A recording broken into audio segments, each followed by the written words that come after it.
ভিন রাজ্যে গিয়ে পরিযায়ী শ্রমিকের মৃত্যু এবং সরকারের হস্তক্ষেপ এবার দাবি করছেন অধীর রঞ্জন চৌধুরী। কিন্তু যে পরিস্থিতি বেলডাঙ্গায় সোশ্যাল মিডিয়ায় পোস্ট করেছেন বিরোধী দলনেতা শুভেন্দু অধিকারী, ফারাক্কা থেকে চাকুলিয়া গত পরশু থেকে আগুনের মতন ছড়াচ্ছে হিংসা, অরাজকতা।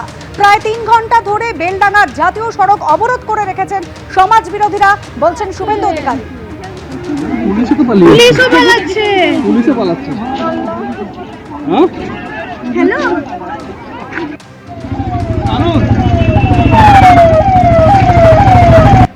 এই তো তোমার পুলিশও আছে। শুভেন্দু অধিকারী এবং তিনি লিখছেন ইট পাটকেল ছোড়া হচ্ছে, আটকে রাখা হয়েছে জোর করে ট্রেন, গোটা এলাকা গুন্ডা মস্তানদের নিয়ন্ত্রণে চলে গেছে, কোন রকম পুলিশি পদক্ষেপ দেখা যায়নি, খাবার জল ছাড়া ট্রেনেই আটকে রয়েছেন হাজার হাজার ট্রেন যাত্রী। এলাকায় পর্যাপ্ত বাহিনী পাঠাতে বিজেপিকে আর্জি জানাচ্ছেন রাজ্যের বিরোধী দলনেতা। পশ্চিমবঙ্গে যে প্রশাসনের হাতের বাইরে চলে গেছে তা এই ঘটনা থেকেই পরিষ্কার, এক্স হ্যান্ডেলে পোস্ট করেছেন শুভেন্দু অধিকারী।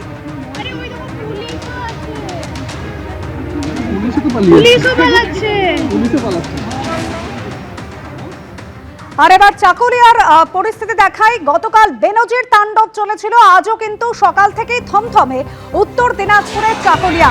থানার আইসি রাজু সোনার সহ 6 জন পুলিশ কর্মী আহত হয়েছিলেন। বিক্ষোভকারীদের বিরুদ্ধে অবৈধভাবে অনুপ্রবেশ, অবৈধভাবে আটকে রাখার মামলা রুজু হয়েছে।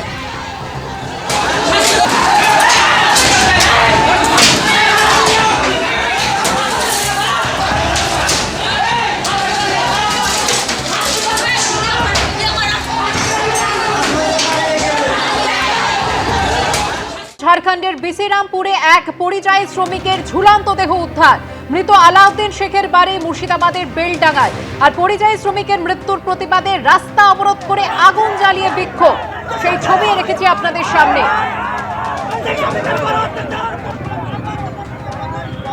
জাতীয় সড়ক আটকে রেখে বিক্ষোভ স্থানীয়দের, আর জাতীয় সড়ক থেকে সেই বিক্ষোভ ছড়িয়ে পড়েছে এবার রেল লাইনেও।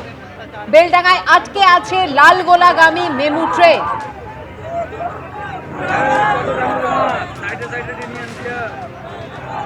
সরাসরি চলে যাব আমাদের প্রতিনিধি রাজীব চৌধুরীর কাছে। রাজীব, এই মুহূর্তে কি পরিস্থিতি? এই মুহূর্তে পরিস্থিতি এখনো অবরোধ চলছে এবং বিক্ষোভকারীরা কিন্তু দফায় দফায় অবরোধ যে করেছেন, অবরোধে যে তীব্র যানজটের সৃষ্টি হয়েছে এবং তারা যে আগুন লাগিয়ে তাদের বিক্ষোভ প্রদর্শন করছেন এবং একই সঙ্গে জাতীয় সড়কের পাশাপাশি রেল লাইনের দুদিকেই অবরোধ কিন্তু চলছে এবং বিশাল পুলিশ বাহিনী ঘটনাস্থলে রয়েছেন। পদস্থ পুলিশ আধিকারিকরা তাদের বোঝানো চলছে এবং বিশাল পুলিশ বাহিনী ঘটনাস্থলে রয়েছেন। পদস্থ পুলিশ আধিকারিকরা তাদের বোঝানোর চেষ্টা করছেন, কিন্তু যারা অবরোধকারী রয়েছেন তাদের একটাই কথা, বারবার এইভাবে ভিন রাজ্যে কর্মরত পরিযায়ী শ্রমিকদের মৃত্যু হবে, তারা এটা মেনে নিতে পারছেন না। এটা একটা সুনির্দিষ্ট একটা তাদেরকে যে বার্তা দিতে হবে, এই বার্তা না পাওয়া পর্যন্ত তারা এই অবরোধ তুলবেন না বলে তারা কিন্তু অনড় অবস্থা রয়েছেন। এবং যত সময় যাচ্ছে অবরোধকারীদের সংখ্যা তত কিন্তু বাড়তে শুরু করেছে এবং কার্যত জাতীয় সড়কের পাশাপাশি যে রেল লাইনের যে অবরোধের ফলে গোটাটা একেবারে বিচ্ছিন্ন অবস্থা সৃষ্টি হয়েছে। এবং এই যে উত্তেজনা যত সময় যাচ্ছে উত্তেজনা কিন্তু বাড়তে থেকেছে এবং বিশাল সংখ্যক পুলিশ বাহিনী ঘটনাস্থলে নিয়ে আসা হয়েছে। তারা বোঝানোর চেষ্টা করছেন, কিন্তু অবরোধকারীদের একটাই বক্তব্য, একের পর এক ভিন রাজ্যে গিয়ে পরিযায়ী শ্রমিকরা আক্রান্ত হচ্ছেন, মারা যাচ্ছেন, এটা তারা কোনো মতেই সহ্য করবেন না। এর একটা হেস্তনেস্তা তারা চাইছেন এবং একেবারে পদস্থ আধিকারিকদের এসে তাদের এই আশ্বাস দেওয়ার পরে অবরোধ তারা তুলতে পারেন, এই রকম একটা তারা শর্ত কিন্তু ইতিমধ্যে দিতে শুরু করেছেন।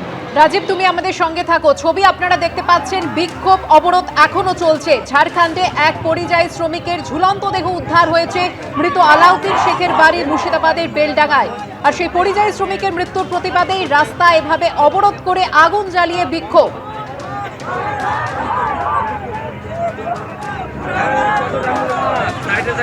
শুধুমাত্র যে জাতীয় সড়কে এই বিক্ষোভ চলছে তাই নয়, এই বিক্ষোভ এবার ছড়িয়ে পড়েছে রেল লাইনেও। বেলডাঙ্গায় আজকে আছে লালগোলাগামী মেমু ট্রেন। মুর্শিদাবাদের বেলডাঙ্গা থানার মহেশপুরে উত্তেজনা। পরিযায়ী শ্রমিকের ঝুলন্ত দেহ ঝাড়খণ্ডে উদ্ধার হয়েছে এবং তারপর থেকে স্থানীয় বাসিন্দারা যে অভিযোগ তুলছেন যে বারবার এই ধরনের ঘটনা ঘটছে, যে ভিন রাজ্যে কাজ করতে গিয়ে পরিযায়ী শ্রমিকরা কখনো আক্রান্ত হচ্ছেন, কখনো মৃত্যুর মুখে পড়ছেন। এর একটা বিহিত হওয়া প্রয়োজন। রেল অবরোধের ছবিও আপনাদের দেখাবো। দেখতেই পাচ্ছেন রেল অবরোধের ছবি। সরাসরি আরো একবার চলে যাব আমাদের প্রতিনিধি রাজীব চৌধুরীর কাছে।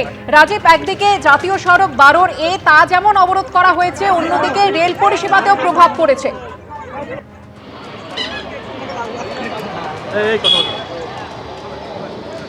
একেবারেই জাতীয় সড়ক এবং রেল পরিষেবা দুটোতেই প্রভাব পড়েছে। সকালে যে মৃতদেহ আসার সঙ্গে সঙ্গে কিন্তু মৃতদেহকে সামনে রেখেই এই বিক্ষোভের সূচনা হয় এবং তারা টায়ারের আগুন জ্বালিয়ে তারা বিক্ষোভের সূচনা করেন এবং চারপাশ থেকে বিভিন্ন মানুষজন তারা জাতীয় সড়কে তারা গিয়ে সমবেত হন এবং তাদের বিক্ষোভের মাত্রা তারা বাড়তে থাকে এবং তাদের একটাই কথা, দিনের পর দিন এইভাবে ভিন রাজ্যে মুর্শিদাবাদের পরিযায়ী শ্রমিকরা যাবেন এবং তারা আক্রান্ত হবেন, এটা কোনো মতেই মেনে নেওয়া যায় না। এর একটা সুনির্দিষ্ট কিছু ব্যবস্থা হওয়া দরকার বলেই তারা দাবি করছেন এবং এই দাবি এতেই তারা কিন্তু একেবারে চূড়ান্ত হিসাবে তারা এই অবরোধে যেতে বাধ্য হয়েছেন বলে তারা জানান। প্রথমে তারা জাতীয় সড়ক অবরোধ করেন, তারপরে তারা রেল লাইনেও অবরোধ করেন এবং এই দুই জোড়া অবরোধের জেরে কিন্তু একেবারে জনজীবন বিপর্যস্ত হয়ে পড়েছে। ঘটনাস্থলে বিশাল পুলিশ বাহিনী এসে পৌঁছেছে, কিন্তু তারা বারবার বোঝাচ্ছেন অবরোধকারীদের এই একটা ব্যবস্থা হবে এবং তারা কিন্তু সেই কোনো মতেই অবরোধকারীরা তাদের এই আশ্বাসে কিন্তু তারা একেবারেই সন্তুষ্ট হচ্ছেন না এবং তারা বলছেন যে যত দূর যেতে হয় তারা যাবেন এবং অবরোধ তারা দীর্ঘস্থায়ী রাখবেন বলে এই তারা দাবি করছেন। রাজীব, তুমি আমাদের সঙ্গে থাকো। ছবি আপনাদের সামনে রেখেছি কিভাবে আগুন জ্বালিয়ে রাস্তা অবরোধ করা হচ্ছে। অন্যদিকে মেমু ট্রেন আজকে রয়েছে বেলডাঙ্গায়, রেল লাইনে বিক্ষোভ ছড়িয়ে পড়েছে জাতীয় সড়ক থেকে। মুর্শিদাবাদের বেলডাঙ্গা থানার মহেশপুরে উত্তেজনা, বিশাল পুলিশ বাহিনী ঘটনাস্থলে এসেছে। পুলিশ আধিকারিকরা তারা বোঝানোর চেষ্টা করছেন বিক্ষোভকারীদের যাতে তারা বিক্ষোভ তুলে নেন, কিন্তু কোনো কিছুতেই তারা আশ্বস্ত হতে নারাজ।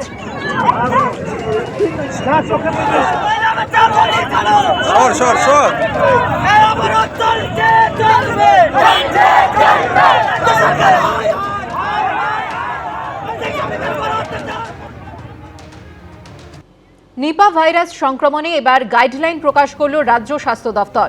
নিপায় আক্রান্ত অথবা নিপার উপসর্গ থাকা রোগীদের জন্য গাইডলাইন দেওয়া হলো।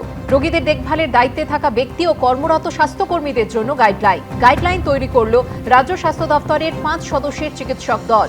রোগীর রক্ত, ফ্লুইড, লালা ড্রপলেটের সংস্পর্শে আসা ব্যক্তিকে হোম কোয়ারেন্টিনে থাকতে হবে। বাধ্যতামূলকভাবে ওই ব্যক্তিকে 21 দিনের হোম কোয়ারেন্টিনে রাখতে হবে, এমনটাই উল্লেখ রয়েছে গাইডলাইনে।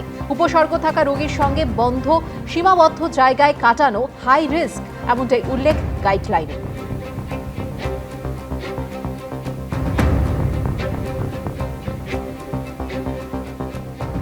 এবিপি আনন্দ, এগিয়ে থাকে, এগিয়ে রাখে।